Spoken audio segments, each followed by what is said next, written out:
Everybody, I'm here with Chris Rufo. He's a senior fellow at the Manhattan Institute. He's a filmmaker, he's an author, he's an activist, and someone very interested in exploring some of the intellectual roots of wokeism, of critical race theory, et cetera. And this interest brings him close to my own interests. And he's just come out with this book, America's Cultural Revolution. So, Chris, thanks for being with us today. And I'm eager to explore these themes with you. Can I begin with this? Often when I become critical of wokeism within a Catholic framework, people say, well, wait a minute, how could you be critical of wokeism? It just means you're awake to social injustice, you're concerned for the poor, and you want to do something about it. And wasn't Martin Luther King woke, and Dorothy Day was woke, and isn't Catholic social teaching essentially woke? And a lot of my time is spent saying, well, no, it's coming out of a very different philosophical matrix. Catholic social teaching is coming out of I'd say, essentially biblical matrix. And wokeism is from somewhere else. And I found your book very helpful in exploring some of that. Just talk to me a little bit about that problem that some of us face when we're critical of it. It's like, well, what do you mean? Shouldn't everyone be for social justice? Yeah, that's right. I mean, I think that the big phenomenon that's happening that really confuses people is that woke ideology or left-wing racialist ideology operates at two levels. There's a level of euphemism, all of which sound very nice. They're very pleasing. It's diversity, equity, inclusion, justice, solidarity sometimes.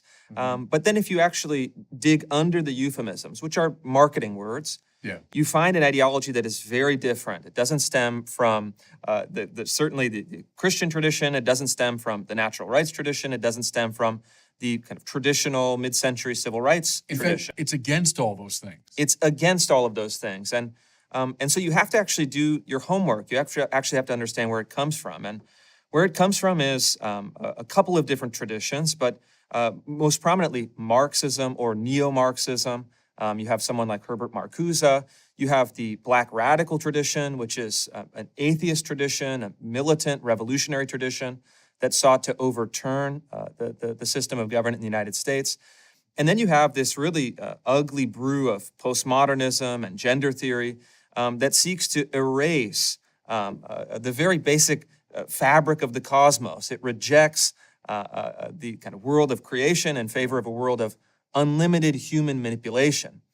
And so what I've tried to do with the book is essentially that, is to say, let's look at the euphemisms, but let's look underneath them to find what's really happening. Do you find some of that neo-Gnostic, the oldest heresy in the church that keeps asserting itself century in, century out, and the view that, the real me is kind of hidden deep in there somewhere, and the body is malleable, the body can be changed according to the whims of the real inner self. And of course, the church recognized very early on, go back to St. Irenaeus in the 2nd century, that's repugnant to a Christian or biblical anthropology. Do you find some of that neo-Gnostic in form? Yeah, definitely. And I think it's most pronounced on gender because, look, I think politics is largely driven in the United States by the left on race issues. That's the great mechanism by which they feel they can change the structures of society, the economy, the law, the Constitution, et cetera. But there's a separate strain that has a separate lineage, and we think of it as gender theory, we think of it as the kind of trans activism, and that's very much predicated on the rejection of any concept of human nature. Human nature is what they call a kind of normative structure. It's part of the sexual normativity, which is an oppressive structure that's created by human invention. And they actually believe that they can manipulate the physical world, the biological world, to meet any ideological demand. Men can become women, men can become pregnant, whatever kind of small phrases that you might have heard are based on this idea of a rejection of any natural limits and using technology to transcend not just the categories of male and female, which are embedded in the human experience, but actually in our biology all the way down. I mean, every level of biology, all the way gender. Down. If you look at it from a scientific account, if you look at it from a biblical account, but they actually think that they can transcend the limitation of human nature as such, and so it's a movement that is at the end of the day an anti-human movement, and you see it most pronounced, and a lot of the reporting that I've done recently is looking at where this leads in medical practice. And you have some surgical procedures that they're doing that are far beyond Dr. Frankenstein. I mean, things that are so horrific. It's almost hard to mention, but they really believe that there is no human essence. Right. That it's all accidental. It's all contingent. You know that term they use a lot, essentialism, right, as a disparaging term.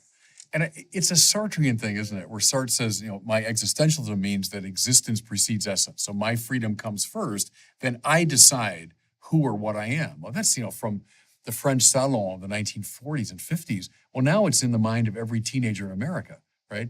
And essentialism, some view that there's a nature, there's a givenness to our bodies, to our anthropology. That's the problem. That's oppressive, right? But that's repugnant to our Catholic social teaching. One reason why Pope Francis, and I can tell you this from direct experience, he told us when I was a bishop out in California, I want you to stand against the gender ideology because it's repugnant to the Bible and to our anthropology. And we're on dangerous ground, aren't we? When we start playing that game of my existence completely trumps essence.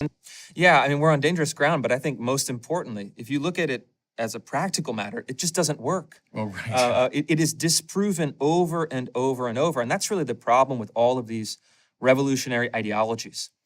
At the end of the day, they are revolutions against nature, against human nature, against the social essence of what makes us human beings in community. And they have this romantic and idealistic notion, which is very attractive to people, especially young people, that you can overcome any limitation.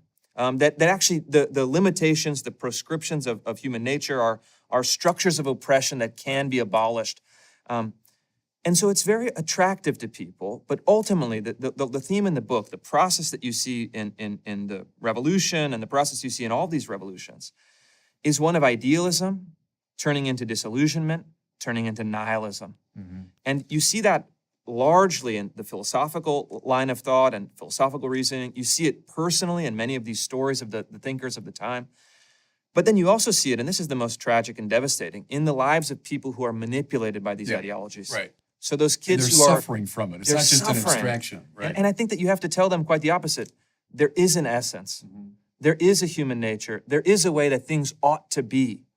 And there are kind of a component of that is there are limitations that you should not only respect as limitations, but actually those limitations are what give us the constraints and the bounds of being human. Right. And I think that it's something that people are hesitant to teach people are hesitant to even say. Don't you think it's contingent in a way upon that modern sense of freedom as pure choice? I hover indifferently above the yes and the no, and I can decide purely on the basis of my own integrity which way I'm going to go. Where classical freedom, biblical and classical freedom, is more the disciplining of desire so as to make the achievement of the good effortless. So I become a free speaker of English. I become a free player of the piano, a free golfer, in the measure that I submit myself to these objective norms. And the more I internalize those norms, the freer I become to golf or to speak or whatever. But see, I think that view of freedom has been so occluded by this modern sense of freedom, of self-invention. But I think that's why you see the numbers on depression, anxiety, suicidality among young people spiking. That's a terrible space to live in, where I've got to invent my own values. I invent this on the basis of my own freedom. That's where I quite agree with you. I think there's a real danger. It's not just a theoretical problem. This is a real existential problem, isn't it? I think that is, and I think that if you look at it, it's at heart unlimited freedom leads to nihilism, right? Because all that you have is the ego and unlimited choice. I mean, boundless choice. It's this open terrain, but it's a brutal place to put people because ultimately it's false. Right. There aren't unlimited choices, and sure, we should seek to maximize our free expression. We should seek to find our own essence. We should seek to cultivate ourselves towards our genius. But doing that in an unlimited environment of choices is very destructive. And I think it untethers freedom from responsibility. Right. And so the classical notions of freedom were hitched. I mean, it was explained to me once in a very good way as freedom and responsibility are two sides of the same coin. And freedom for what is the essential question. And what I found in my work, not just intellectually writing the book, but in my practical work as a trustee of a public college in Florida, for example, working on reforms in higher education, is that I ask academics and I ask my critics, okay, free inquiry, freedom of speech, freedom to create new academic departments. For what? Right, for what? Toward what? Yeah. And you get this blank look. They look at you like you're a crazy person. Because teleology disappeared with modernity. I mean, you see it in the sciences, then you see it in the human sciences. If teleology disappears, all that's left is my self-generating freedom. That's right. But classically, freedom from sin in a religious context, or freedom from attachment, freedom from addiction, so I can be free for the attainment of the good. That would be the way a classical mind would think about it. But the modern reading is freedom from any kind of external oppression, so I can find freedom for self-expression. That's a dead end, though. I think that's a fundamental shift that in some ways has given rise to a lot of this business. Yeah, that's right. And I think that if you look at that as the basic philosophical bedrock of these movements, yes. And then it shifts, though. It becomes very interesting because they attack on various lines. You have race, you have gender, you have a couple of other kind of minor lines of attack. Yeah. And then the other thing that I was perplexed by looking at the figures in the book, I profile 4 of the great revolutionaries of the 1960s and 70s that have had the most profound impact on our culture today, really exposed in 2020 when all of our institutions were captured by these ideologies. But I reading their work, listening to their interviews, looking at their letters and correspondence, investigating their body of thought in a way that hadn't been done before in this manner. I was always asking them, in dialogue with the study, is what do they actually want? What is their vision of the good? What does social justice mean to them? What does liberation entail? And text after text after text, it was an empty answer. Right. It was they were very good at describing the systems of oppression in their mind, but their solutions were nothing more than appeals to these vague terms that were signifiers with no signified. They were kind of words without meaning. Yeah. So okay, well, what does liberation look like? What do you want? And I think that ultimately, what happens is that they have charged the negative side of the dialectic, meaning that they can kind of chew up, they can deconstruct, they can dismantle, they can criticize, they can load any kind of negative critique of the systems as they exist, but can never answer that question, what ought they be? It's a purely negative conception, and that's why I think that especially young people and parents of young people that are looking at their institutions, there's a gnawing sense that there's no there. Yeah. That it's an empty ideology. The world of objective value kind of evanesced. Classically, there's values that appear, moral values, aesthetic values, epistemic values. And the elders were meant to sort of draw young people into that world. Let me show you the beauty of this mathematical truth, or let me show you this Gothic cathedral. Let me show you this moral excellence.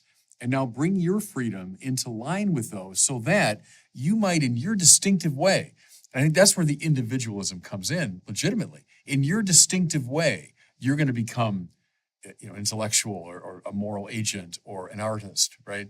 But see, that got mixed up at the beginning of modernity, it seems to me, and we're seeing in some ways the full, consequence of that. I do want to go back to the central argument of your book, which I think is really important, and I haven't heard it articulated quite this way before. And let me see if I get this right. That the really radical movements, late 60s, early 70s in our country. So think of the Weather Underground, think of Angela Davis, think of the Black Panther movement. I remember those as a kid. When I was a little 10-year-old kid, those were, kind of haunting our imagination. That they dramatically failed politically at that time. I mean, they really tried in some sense to launch a revolution. They dramatically failed. But they didn't go away. They went largely into academia. So the leaders of those movements went into academia. And there was a long gestation period where a lot of the leaders of those movements did their own research, taught a generation or two after them. And then all that came spilling out in a rather surprising way in the summer of 2020. And then in an even more surprising way, rapidly took over most of the cultural institutions. I mean, from entertainment to corporate world to the government. And so it's like the 50-year delayed victory of the radical movements of the early 70s in this unexpected way. Am I getting it right? That it's the way you read what's going on behind a lot of the wokist movement. That's right. Yeah. I mean, the main concept underlying that process is what they described in the early 1970s as the long march through the institutions. And this is, of course, an allusion to Chairman Mao. Yeah. Well, he wasn't chairman at the time, but Mao Zedong's long march in the Chinese Civil War. And the basic theory was this. They tried armed revolution against the United States. There were thousands of bombings in the period of the early 1970s. They were executing police officers. They believed in what they called the FOCO theory. If we can have spectacular acts of revolutionary violence, it will inspire the masses to overthrow the United States government. And then we can seize the means of the state, and we can seize the means of production. We can take over the Ford factory. We can take over the air conditioner plant. The old Marxist dream, kind of Marxist, Leninist orthodoxy. This, of course, by Richard Nixon's reelection in 1972 was totally shattered, repudiated, discredited, and even the Herbert Marcuse, who was the leading philosophical light of this movement, conceded that the Nixon's counter-revolution had won. The radical movement was finished. But like all bad ideas, they're never quite finished. They have a zombie-like quality where they're undead. They come back. And so what they said is we need to regroup. We need to go into the universities, which is our primary institutional environment that's most hospitable. And we need to change our theory of revolution from seizing the means of physical production to seizing the means of intellectual production. And then what you have is a decade, a second decade, a third decade, and then all the way for now, a half century, 50 years of deliberate work to take over the academic institutions, to take over the language that we use, and to take these ideas from, let's say, the Black Panther Party revolutionary literature and launder them passing them through euphemism, passing them through the organs of legitimation, the academic journals and the university programs, into the K-12 school curriculum, into the diversity training curriculum in companies, into public policy using those same ideas. And one of the most shocking things was that I was going back into the archives and I pulled all the old Black Panther literature. These kind of really shocking pamphlets with images of them, executing police officers and all their revolutionary slogans. And then I compared it to the K-12 school curriculum in 2020 in a place like Buffalo, New York, or Philadelphia, Pennsylvania. And you hold them up side by side, and minus the graphic violent imagery, minus some of the dated revolutionary language, the key concepts and the key arguments were identical. And so you have this transmission of ideology from the furthest fringes of violent revolutionary ideas in the 1960s that's now being promoted at the kindergarten level to every public school kid in Buffalo, New York. That to me is the great symbol of what they've achieved. And certainly 2020 was the echo following 1968. That's the story that I'm telling, and I hope that it really alerts people to what's really going on. I remember this a couple of years ago, Jordan Peterson was on Bill Maher's program, and Maher is a great critic of wokeism and its extremism. And he said, Professor, where did all this come from? And Peterson said, without hesitation, the universities. That's my question, what was rejected clearly in the early 1970s as a political reality? The country said, absolutely not. Did it just take that long gestation period? How did it find such success in the university? And then the next question would be I know 2020, the whole country kind of went mad, but what was it that allowed this thing to spread so widely and to attach itself so deeply to the psyche when it had been rejected? Was it the fact that it was more explicit in those days and it was more implicit later? How did it happen? Yeah, it went through this really amazing process of cultural conquest. Yeah. And they're explicit about it. If you read their writings, if you read the text from their gatherings, you see that they're very deliberately trying to work laterally through bureaucracies and say, all right, first we're going to take university humanities departments. Then we're going to take graduate schools of education, which create K through 12 curriculum, which train teachers. Then we're going to move laterally, and they were starting to do this already in the 70s. We can seek influence over corporate life by going through HR departments and taking our ideas and turning them into HR trainings and racial sensitivity trainings, they called them in the 70s. And then they had this very deliberate strategy to say, we're going to go institution by institution. We're going to modify our ideas for the most success. They did it over a long period of time. And then what you have happening on the right is this enormous mistake. Conservatives, let's say broadly, cultural conservatives, political conservatives, religious conservatives, at the end of the Cold War, were lulled into believing that communism as an ideology was finished. You had the great battle between communism and capitalism in the 20th century. And with the collapse of the Soviet Union, it had been vanquished, buried, salted over. We thought so, yeah. 1989, I was in Paris doing my doctoral studies when the Berlin Wall came down and there was this, massive celebration. Then the events after that and the collapse of the Soviet Union. Right, we thought it was the end of history. They thought it was the end of history. And so they really stopped being vigilant. And then they also made an enormous mistake by dismissing these ideas as they were moving through the universities as, well, look at these, green-haired radicals. They're never going to be able to get a job after they graduate. Ha ha ha. It was kind of a mocking contempt. But these ideas are wrong, but they're also serious. And these cohorts of activists that have been trained in the universities, it's not that they were unable to get jobs. They created their own jobs within the institutions as ideological commissars, enforcers. And so now you're being, you're being besieged by all sides in a rapid course of time. You send your kids to school, well, they're learning, critical race theory. You go to the office, well, you're being forced to put your gender pronouns. You go to maybe your civic institution, it's been hijacked by activists. And conservatives felt that they could retreat into the private sphere, that they could, have a private business, they could make money, that they could, they could worship, they have their kind of private religious faith. And they really ceded all of the great culture-forming institutions out into the open. And as a consequence, they were easily captured. Yeah. In universities, you have a kind of left to right ratio of academics, 10 to 1, 20 to 1, 50 to 1, 100 to 1. It's extraordinary. Yeah, I mean, they're completely captured by Completely the captured. Left, really. And I think that we've made an enormous mistake by ceding this territory, because this is the lifeblood of intellectual life.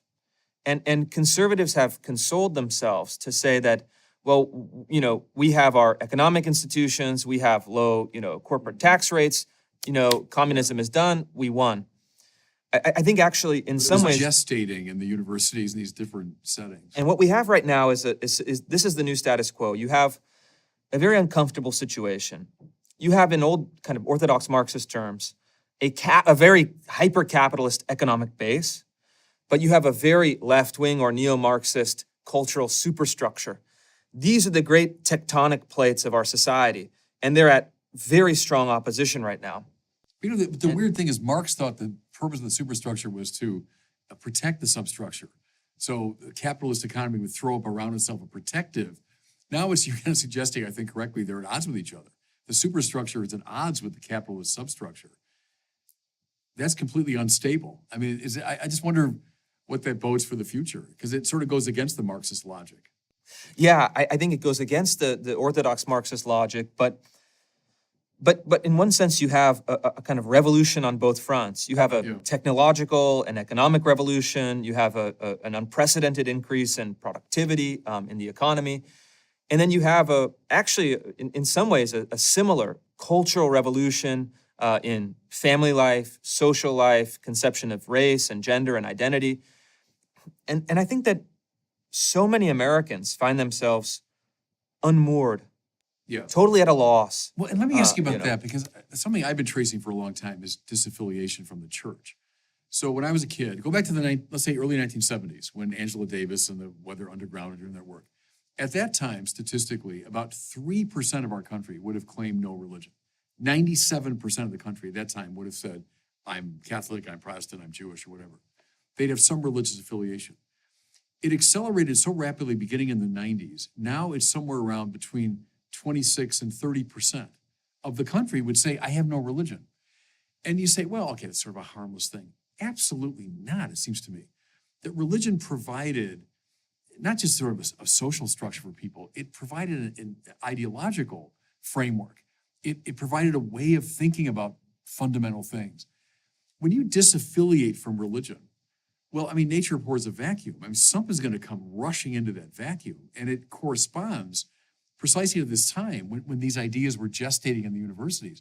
And if kids are disaffiliating and then hearing in college, oh, you know, God's an old fantasy, and think now the rise of the new atheists in the early zeros, right?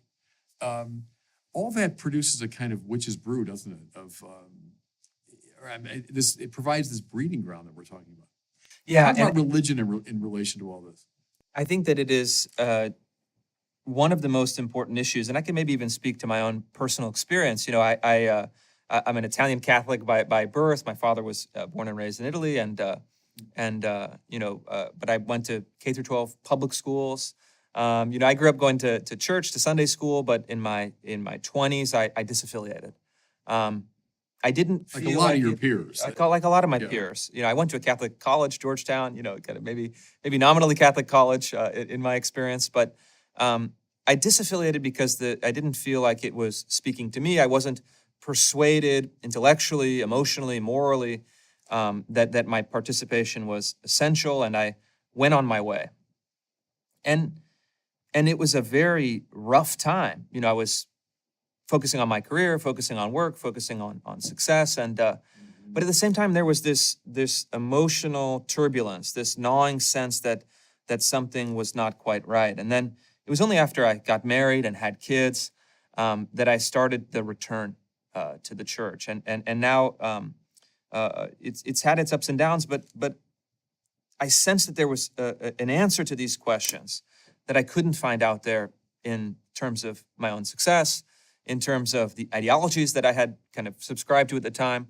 You know, I was a left winger in my young days, and now that I have kids and I'm looking around to where to send them to school, I'm returning and I'm really learning what I should have learned many decades ago. Yeah, but see, the church lost confidence in itself at that time, and even at the university level, we didn't present our own point of view with confidence. Yeah.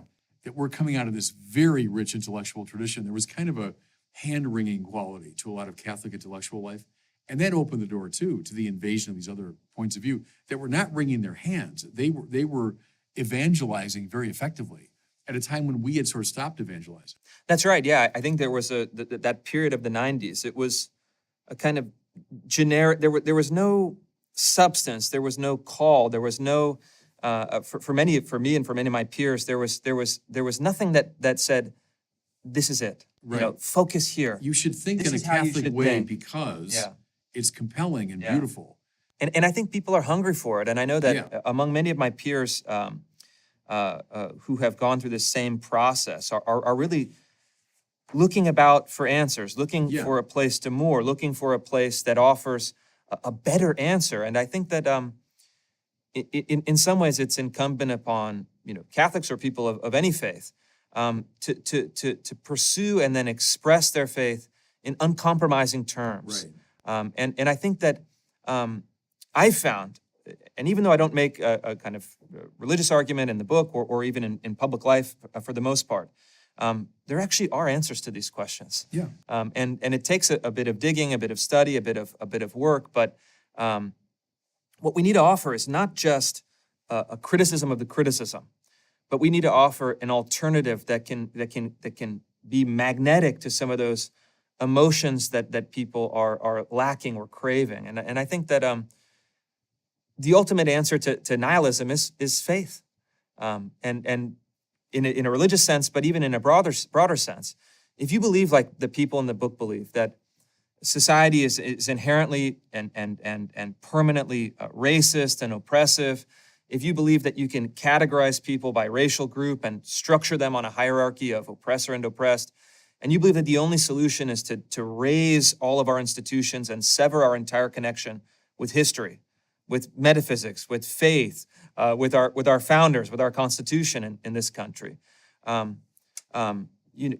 have to provide a vision that meets it in equal force, or else you are kind of, you're playing checkers. Yeah, and don't get me started on chess. that, because I've been saying for years that we have that tradition. We have a way of displaying for people these values. They're grounded in the very smartest people that have operated in Western culture, but we did lose confidence in ourselves.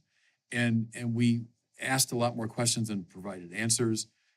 We tended to reduce religion to social justice, and that made us vulnerable to this because, that's all we're just presenting social justice concerns here. Oh, well, that must be a good thing. That's what our religion's all about. But if you don't see the metaphysical roots of the church's authentic social justice teaching, you'll be susceptible to this. Let me ask something else about religion that intrigues me in regard to all this business. Look at the abolitionist movement in our country, mid-19th century. Look at the civil rights movement, mid-20th century. They were led by religious people. Religious people weren't just part of it. They were the leaders of those movements. And it seems to me both of them, but especially the civil rights movement, were animated by sort of Jeffersonian democratic principles and great biblical principles. Nowhere better exemplified than King's most famous speech, right? Where he's standing on the steps of the Lincoln Memorial and he's appealing to Jefferson, he's appealing to the Bible. And that found a deep resonance in the hearts of Americans who were also formed out of those two traditions. It struck me in the summer of 2020 when all the protests and riots were breaking out, the conspicuous lack of religious leadership. Religious people were not involved in leading those movements, and they were in fact explicitly anti-religious. And as you look deeper into the roots, you'll see, well, they don't like either Thomas Jefferson or the Bible. And so it's not surprising. That's why when people say, oh, this is just another expression of what Martin Luther King was saying. No, it's not. It's another mountain. This is another philosophical perspective. The lack of religious interest in wokeism and the lack of woke's interest in religion. Talk about that. Yeah, absolutely. I mean, it's an explicitly atheist ideology from the beginning, and you're exactly right. They don't appeal to the American founding. They don't appeal to any kind of religious tradition. And I always, tell people a good way to just visually show people, rather. Look at the old pictures from, 1963, 1964, 1965, the civil rights marches. It's people of a variety of racial backgrounds, and they're dressed in their Sunday best.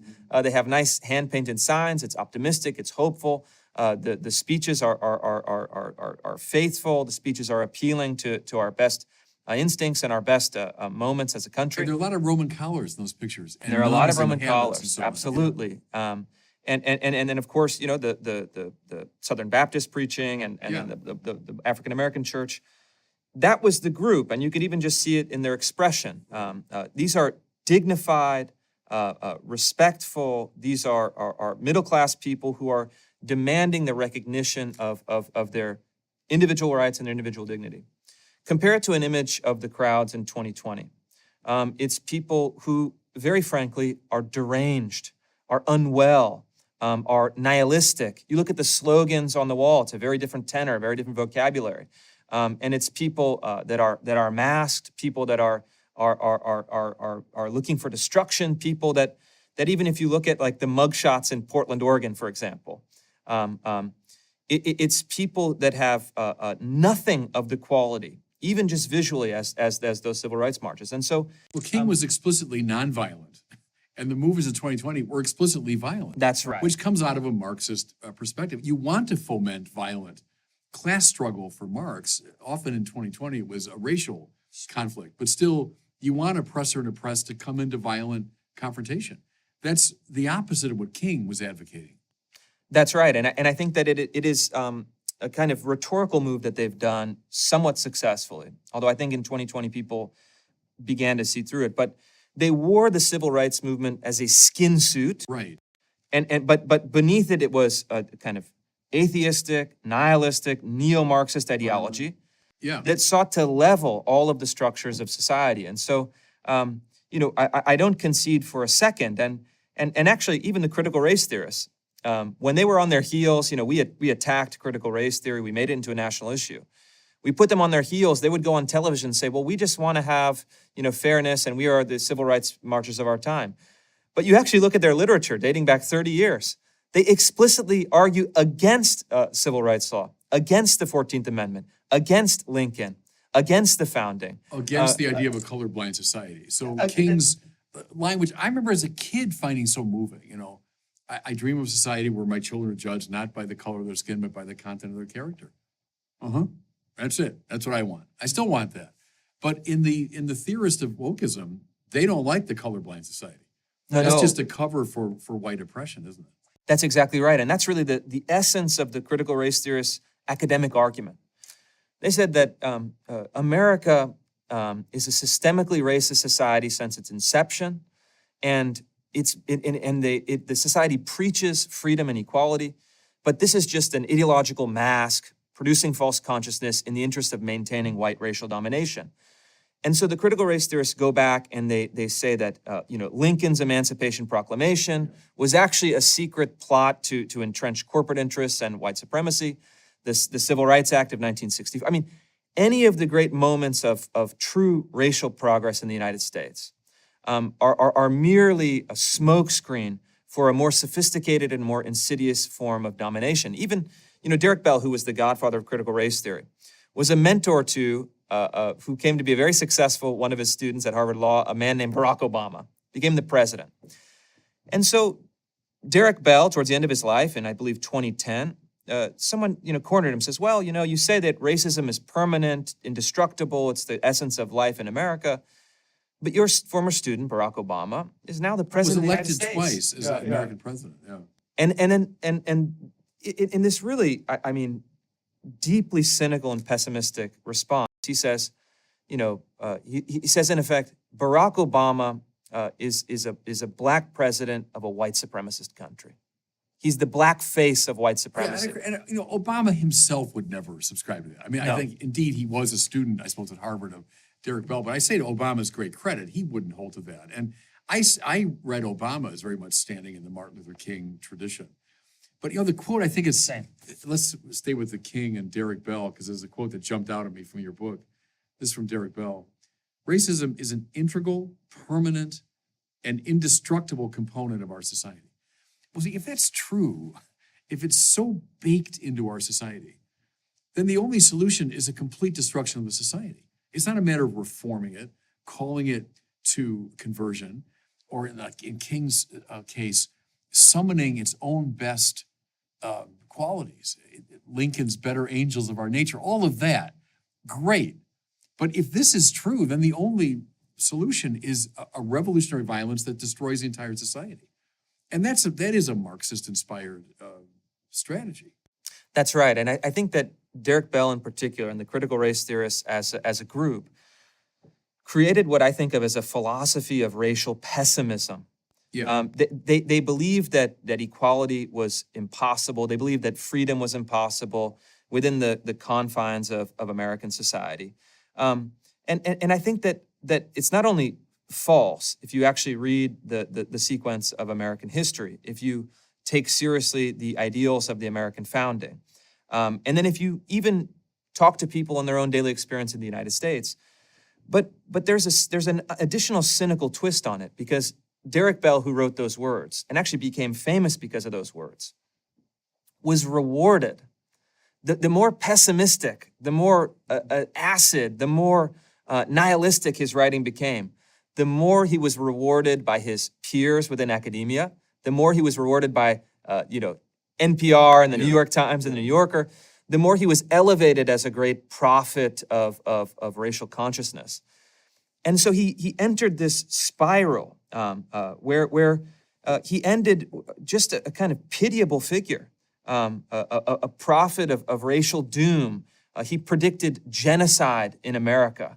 He predicted this kind of eternal, he preached an eternal condemnation of the society. Well, and I think that he was rewarded for it, incentivized for it. And to me, it exposes not just that his ideas are wrong, but actually our elite culture rewards people for preaching this kind of false Like kind of self-loathing within the culture itself. Yeah. From a theological perspective, it's a doctrine of original sin with no doctrine of salvation or grace. So here's this original sin of American society. And yes, indeed, this terrible moral outrage was present from the beginning of our society and all that. No one denies it. But if it's an original sin that's so baked into the system that there's no possibility of salvation, then all we're left with is this permanent resentment, permanent conflict. And then, the conflictual nature of this, which is basic to Marxist social theory, opposed to Catholic social theory, which is a cooperative social theory. It acknowledges the differences between classes and so on, but advocates a cooperation, where Marxism, based in Hegel and a very dialectical approach, a sort of master-slave construal of society, you have to have conflict. You're trying to foment conflict. And that's where I tell my Catholic friends all the time, no, that's not our approach. That's coming up out of Hegel and Marx and then the way they got revolutionized. Yeah, that's right. And I think that ultimately that's what people want. In the absence of, in the presence of an alternative, that's what people want. But in the absence of an alternative, I think that people gravitate towards these ideas. And certainly people in elite institutions have glommed onto these ideas. And I think that in some sense they do so cynically. They do so with the sense that there isn't something that offers them a deep satisfaction or a deep sense of meaning, but it's an ideology that is now a tool for navigating elite culture, elite institutions. It's something that you profess in your DEI statements. Yeah. And so we're in this really, I think, dangerous period where we have elite institutions that have abandoned their purpose across the board. You have universities that have abandoned the pursuit of knowledge, the pursuit of truth. You have medical organizations that have abandoned that first dictum, first do no harm. And how dangerous that is. You have schools that have abandoned getting kids to basic literacy, to basic molding citizens of our republic in the interest of ideology and revolution. And we have then across the board this institutional capture laterally through all of our bureaucracies. How did it happen so rapidly? I still find that puzzling. And that these things are now at odds with themselves. So you think of a capitalist corporation and the adage now, go woke, go broke, which is happening across the board. And yet it's like they're hugging to themselves this ideology that will destroy them. How professors and teachers have tolerated. I think one of the maybe single weirdest expressions of wokeism is the view that mathematics and Western reason is by its nature oppressive. The very idea of a correct answer in mathematics. But man alive, is that dangerous stuff. When you've so bracketed the truth and you see it simply as part of a power struggle, that's the most insane expression of it. But yet we find that, don't we? Why is the educational establishment hugging that to itself? Well, that's a very interesting specific example. And so it's the discipline of ethnomathematics. That's really what they call it, the academics in Illinois. And they say that, mathematics is not neutral, is not objective, it's not a creation of pure reason. It doesn't conform to any cosmic order. It's all chaos, it's all numbers, it's all interpretation, right? Kind of a Nietzschean, there are no facts, just interpretation. But what they do is that then it becomes two things. One, it becomes a tool to inject ideology into every discipline. And then it becomes really an excuse for not teaching kids math. Yeah, right. Because math is a system of oppression. You need to educate people into ethnomathematics, and everyone is rewarded based on their identity, not based on their accomplishment. And so I've done a number of reports on this. And what I like to tell people and remind people is, well, they didn't call it ethnomathematics, but the Soviets too had something similar. They had the very famous 2 + 2 = 5, which was the idea that under Soviet economic policy, you could have 4 years of production that achieved 5 years of output, because you were taking the ideology and then governing your production, your physical production or knowledge production according to it. And it was so good that 2 + 2 = 5. We now have kind of postmodern, racialist ideologues that have resurrected the formula. They say sometimes 2 + 2 can equal 5. It's on a postmodern basis where they have kind of some, if 2 is actually rounding down from 2.4, there's kind of a sophistic argument. But the basic argument is bringing radical subjectivity back to the process in order to foreground identity first and foremost. Right. That's what they're doing. See, the problem is that's by its nature divisive. If I say it all comes down to my subjective decisions, then you got your subjective decisions, and we should maybe tolerate each other, but don't you tell me what to think, I won't tell you what to think. What you end up with is this completely balkanized society, is that we're all in our own little space. And the things that can bring us together, which are objective values, like the epistemic values of mathematics, or aesthetic values, or moral values, the very things that will unite us now we've lost. And if all we're left with are subjective interpretations, then we're at odds with each other necessarily. And so it's proposed as a solution to the problem of injustice. Give me a break. It produces much more violent sort of injustice. I don't know how people can't see that, how the hugging to themselves of these movements are just undermining, what they're supposed to be doing, whether it's at a corporate level, educational level, aesthetic level. I don't know. I find that side of it just, dispiriting. This is an important point, and it really is what's driven me to attack this ideology just unapologetically, in a way that I'm unafraid to confront it directly on its own terms. Because ultimately, I directed a film for PBS a number of years ago about 3 of America's poorest cities. Mm-hmm. One of these cities was Memphis, Tennessee. I spent about 3 years documenting life in a public housing project in Memphis. 100% African American. I think 95% of the families were single-parent families. And they were living in public assistance, public housing, public benefits. And so, as I'm looking at critical race theory intellectually, they speak, supposedly on behalf of groups like the folks that I met in Memphis and spent a lot of time with.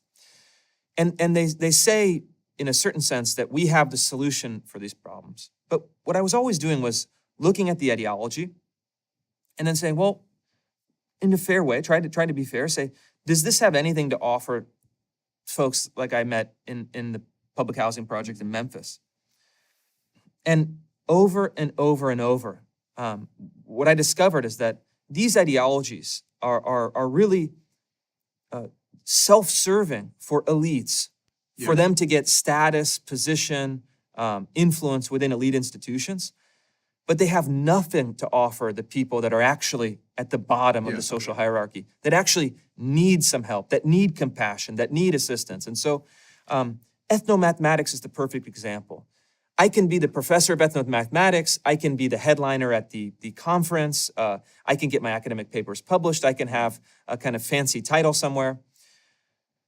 But what does ethnomathematics offer to the inner city kid in Seattle, in Chicago, in New York City, for whom a basic mathematical education could be the way out of social injustice?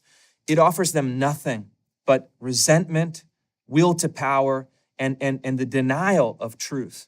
And so to me, I think that what we always have to do is really, Catholics, but I'm a conservative in a political sense. We gave up on the term justice. We mocked it as social justice. But that is a huge mistake. We need to have a conception not of social justice or racial justice or gender justice, but of justice. No, quite right. With a capital J. No. And retake the term and present a vision that also in a social justice manner, meaning in our kind of temporal lives and in our social lives, that says, you know what? I can offer that kid who is struggling with his math text, he's in 4th grade, he's in a public housing project in Memphis. This is what I can offer. What you're offering is poison. What I'm offering is a way out. Yeah. And that to me is something that we have to do. We have to get much better at. Let me say a word about that, because I think it's really right about justice. I was at a major Catholic university a few months ago, and in the Q&A, one of the kids asked me about the DEI stuff, and I said, well, here's my problem: is diversity, equity, inclusion. Say what you want about them. in our tradition, they would be values secundum quid. They'd be values according to circumstances. Sometimes, indeed, diversity is a good thing. Sometimes. Sometimes, equity of outcome is a good thing, but not always. Inclusion sometimes is a good thing. And I gave as an example. I said, you're the director of the Chicago Symphony, and you want the very best players you can in the whole world. Are you going to be radically inclusive? Well, of course not. You're going to exclude 99.8% of the applicants. Are you going to say my prime value here is making sure my orchestra is balanced racially with 10% Black people, 12% Hispanic? Of course not. You're going to say I want the best candidates. So diversity, equity, inclusion, yes, sometimes those are good things. But what is a value in itself? Justice. And I said, for example, if you were to say no Black people can apply to the Chicago Symphony, well, no, it's unjust. That's a denial of equality of opportunity. Of course, that's unjust. And that should always be in place. You should always be just. And then I said, you should always be loving. Love and justice are two values in themselves. The problem is when you take values secundum quid and you pretend they're values in se. And that's happened with the diversity, equity, inclusion thing. It's like liberty, equality, fraternity. If you take those values secundum quid and make them absolute, you're going to have trouble, in the society. Because I think that's right. Justice is what we're for. That's one of the classical values, one of the cardinal virtues. And classically, we presented that over and over again. We should still present it, and not succumb to this postmodern, nonsense that wants to question it. But that's a key distinction. And don't mistake DEI for justice and love. Yeah. They're not the same thing. I wrote an op-ed for the New York Times on this very question a few weeks ago. And I asked a simple question: what is the purpose of the university? Because I've been working on university reform efforts in Florida and in other states. And the argument that I made is that the university has a mission. It's either explicit, they say this is what our mission is, or it's implicit. And my argument was that universities have lost the sense of purpose and the sense of telos, the sense of the ultimate aim. And they've substituted a bureaucratic morality of DEI, diversity, equity, and inclusion, in its place. But to me, a university should be oriented towards, classically speaking, the true, the good, and the beautiful. Yeah, right. And the argument that I made is that you can have a university oriented towards the true, the good, and the beautiful, the great transcendentals, or diversity, equity, and inclusion. Pick one. Yeah. Well, you can't have both. You cannot have both as the ultimate aim. And, what we've done at New College of Florida, where I'm a trustee and working on these reform efforts, is abolish our DEI department and to say, no, we are creating an institute of classical liberal education oriented towards the pursuit of the true, the good, and the beautiful. And that is our cardinal virtue, and we've adopted a policy of colorblind equality. Yeah. We'll treat anyone equally who applies. And guess what happened? We got rid of our DEI department, and we've said, this is our vision, this is our telos, we're restoring the purpose of education. And not through manipulation, not through a discriminatory policy of DEI. We've doubled the number of Hispanic students in our incoming class and quadrupled the number of Black students in our incoming class. Yeah. Again, equality of opportunity, not equity of outcome. Equality of opportunity, but also by creating an appeal to something much higher. Yeah, right. And so we've attracted people through this process of creating something that I think a lot of people are longing for. And I also tell people, they say, DEI is essential because we need to have X, Y, and Z. I say, okay, well, let me think. I'm a part of an organization, my local parish. We have people from all over the world. Our priests are, a kind of European American, a priest from Africa, and a priest from the Philippines. Yeah. And we all submit to their leadership willingly with an open heart. And our parish is very diverse. But that's very odd. We don't have a DEI department. We don't talk about diversity. We don't talk about inclusion. They are preaching something much higher than that. And then in an automatic process, all of us kind of naturally are looking up. Yeah. And then we're looking around and saying, hey, we have a shared enterprise that transcends those categories. It doesn't seek to solidify those categories. I think that's a much better approach. Yes. It's as old as Aristotle, right? If you want a friendship to endure, the friends cannot just fall in love with each other. They have to fall in love together with a transcendent third. That's right. And it's a fantastic idea, and it comes up into the Christian tradition too. What makes a marriage healthy? Not just two people that fall in love with each other, but together they fall in love with God, which is why we have the wedding in church. When I was doing marriage preparation, I often ask that question, like, why do you guys want to get married in church? Oh, because we love each other. And I said, well, that's great, but that's no reason to get married in church. And I tried to lead them to the point to say, together we're in love with God, and we believe that God brought us together for his purposes.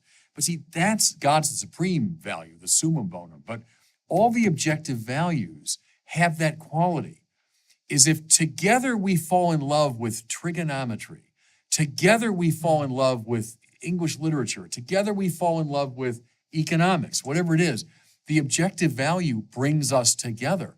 When you bracket that, what you're left with is this fussy, self-involved, antagonistic, balkanized society. And so that's where the lack of teleology contributes to this problem. I think I think it is the fundamental problem in our society today. All of our institutions have lost the sense of telos, and then they cannot defend it because they don't even know what it is. And I was reading the commencement address from the leader of UC Berkeley. Great institution, right? UC Berkeley. And you read their literature, you read their statements, you read their speeches and addresses, and you see these are people that are highly educated, that are successful, that have risen to the hierarchy within academia, that have no idea what it's for. None. For them, it's why are we here? Be a kind of partisan activist, promote diversity, equity, and inclusion, because that's the language of the bureaucracy. Yeah. And that's their currency. But what I think is essential for us is to reopen the question of, well, what is the purpose? What is this for? And then also to reintroduce politics. And this is where there gets to be even another wrinkle of debate. But in a public university setting, in a public school setting, these are all political questions. In a K through 12 school, you have a school board, you have state legislators, you have voters and parents that are investing in these systems. They should be determining how these systems are run and which values they transmit, not the bureaucracies, not the DEI departments, not the left-wing activist teachers. And so what I think we have to do is simultaneously open a question of ends, meaning what is the purpose of these institutions, but also reinvigorate the process of means. How do we determine what these institutions are oriented towards? Who's the ultimate authority over these institutions? And to me, in our republic, it's voters that need to reassert their democratic will, their democratic desires, their democratic voice, to say that, wait a minute, we do not consent in the kind of natural rights tradition to be governed by permanent bureaucrats that hate us and hate our values.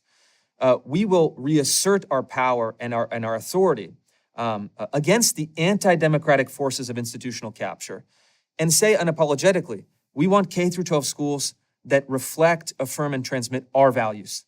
That is our fundamental right.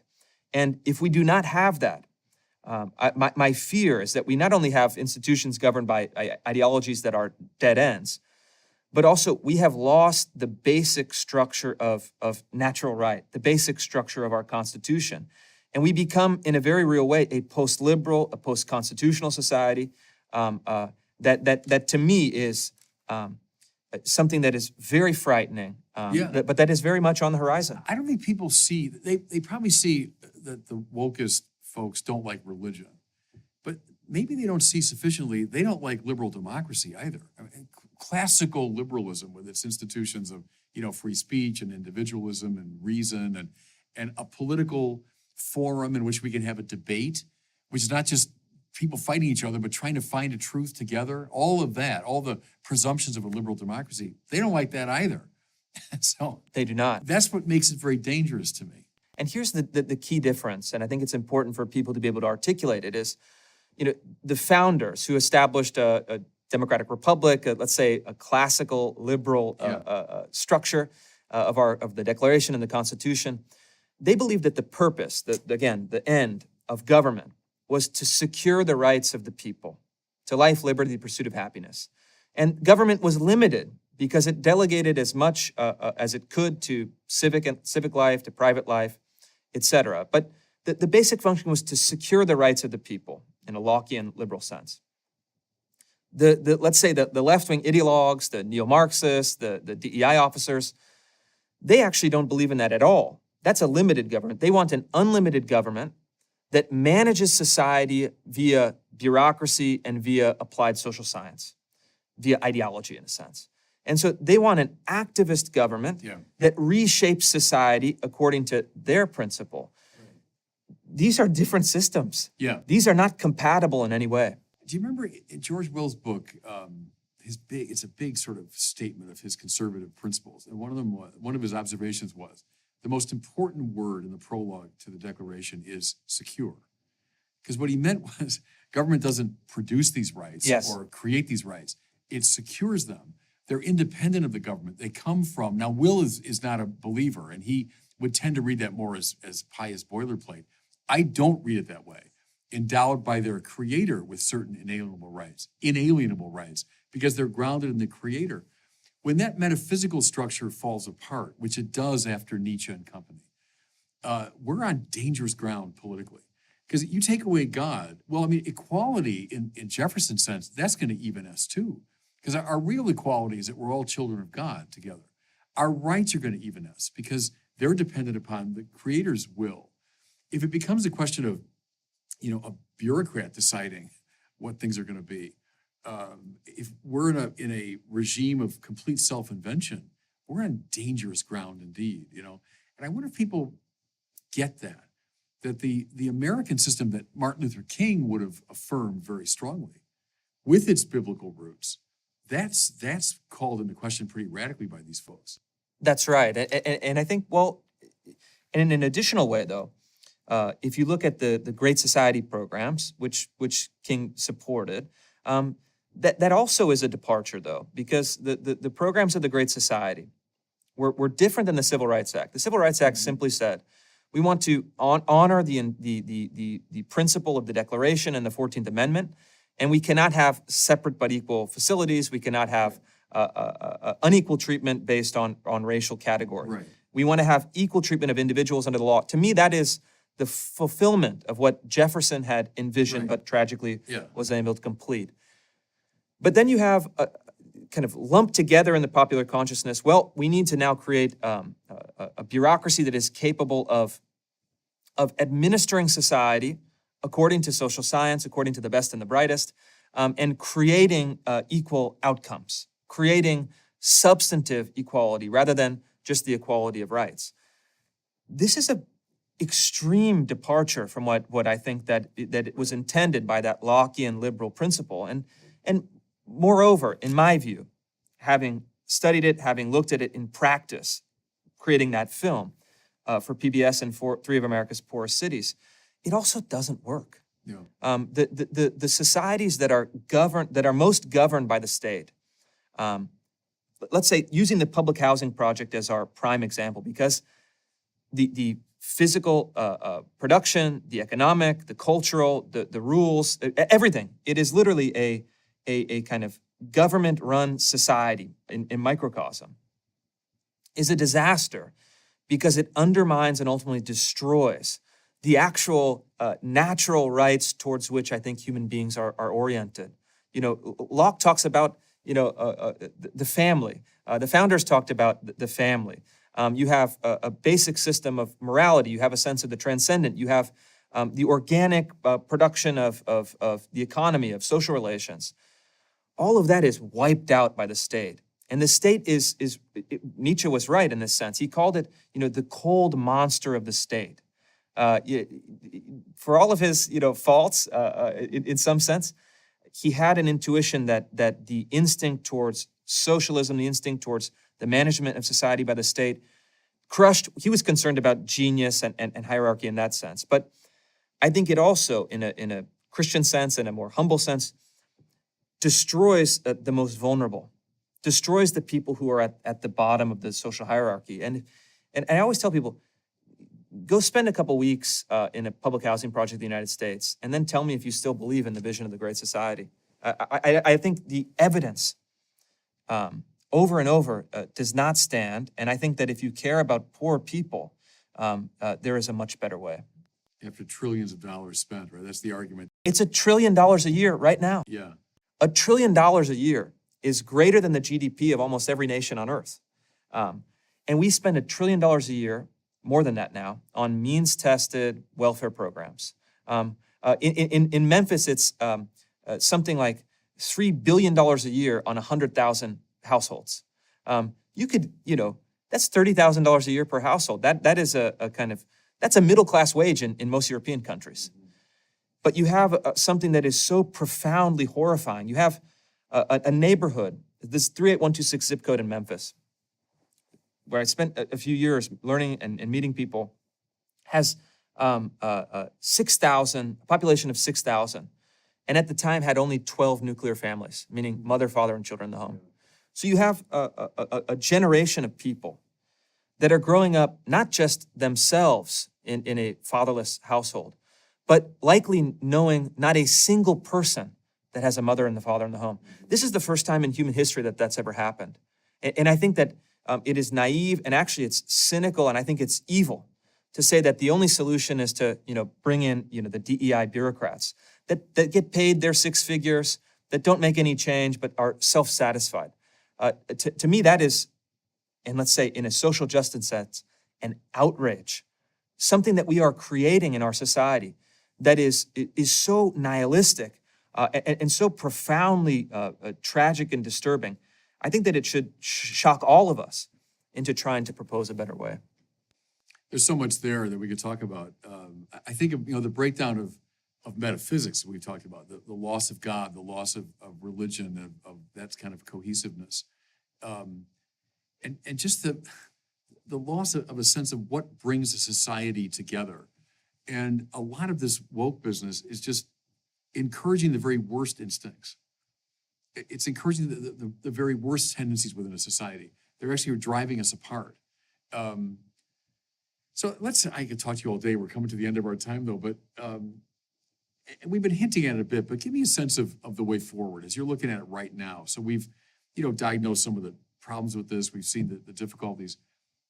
Are there signs of hope? I mean, one that I find actually is the reaction against the extremism of a lot of the woke ideology. And I compare it to, go back to, 17th century Puritanism, or come up to the Jacobin period, go into Prohibition in the 20th century, or the McCarthy. And there's been these sort of outbreaks of a puritanical frenzy, let's say. But all four of those examples, everyone today would say, well, yeah, that's terrible. Nobody wants that. My hope is that in 20 years, 30 years, 40 years, people will look back at this time and say, oh my goodness, that woke extremism was so unhealthy. I mean, is there a backlash happening? Is it already underway? Yeah, there is, and I think it's already underway, and it's already underway on a couple of different fronts. But if you were to say, well, what is the solution? I think it is first and foremost people understanding what the problem is. You have to understand a problem in order to solve it, typically.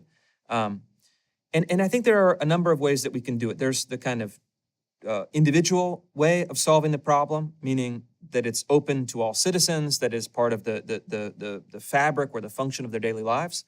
And then there's the political, those of us who are fighting in politics. And they go hand in hand.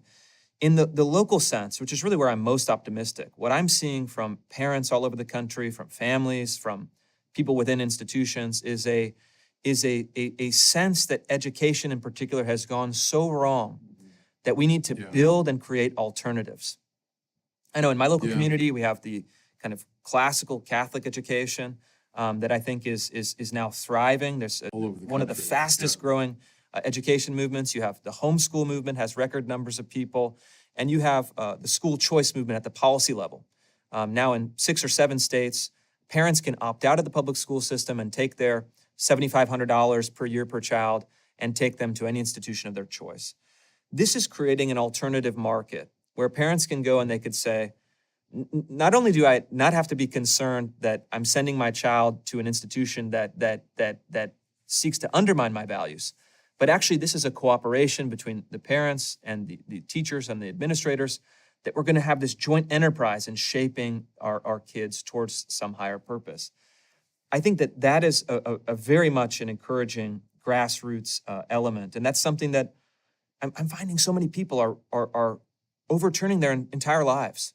They're moving, they're taking a job, they're quitting a job, they're reorganizing their lives to build these alternatives. And then on the policy sense, I think that we are also making progress, because what I'd like to think of is that this is not a conflict at heart between left and right. This is a contest between the permanent bureaucracy and, let's say, elite institutions that are seeking to impose these ideologies from the top down, and then the broad middle class that opposes them. And so what I think we need to do is to have a sense, and this is going to be led by more conservative politicians who have a vested interest in responding to their constituents, to say public institutions must once again reflect the values of the public and must be ultimately accountable to the public that funds them, that charters them, that sustains them. And so what I think it is really a renegotiation of the contract, the social contract, between the people and between their government, so that we have these things are once again aligned. And that's going to be a brutal, it's going to be a difficult, and it's going to be, in a metaphorical sense, a bloody fight. But I think that those of us who are really fighting it, and really pushing in that political sense, we have to first remind people of that these are ultimately all political questions that must be settled in the democratic process, and that we have to recognize the source of the authority is ultimately the people. And I still believe, fundamentally at the deepest level, that the metaphysics, the values, and the priorities of the people as a whole is still good, is still oriented towards something that is higher, and that it's simply incumbent upon those of us in the political process to be the champion of those voices. Yeah, quite right. And maybe we can close with this. We've been invoking King a lot. I always go back to the letter from the Birmingham City Jail, where King draws attention to Thomas Aquinas. So why are you opposing these unjust laws? Well, because a just law has got to be rooted in the moral law, which in turn is rooted in the eternal law. So he cites Aquinas right from the Prima Secundae of the Summa. And that's the relationship between politics, positive law, the moral framework. See, if the moral framework goes, then the positive law is going to be messed up. So positive law relates to moral law, and then the moral law is grounded in the eternal law of God. There has to be a transcendent summum bonum in relation to which the other goods are arranged. That's the classical view. When that was in place, there was a kind of coherence. I think what's happened is the falling apart of that coherence. And the result is a deeply antagonistic society. So I'm for Thomas Aquinas and Martin Luther King and the coming together of these three, elements. And discovering that intellectually, living it out morally, that's maybe the path forward.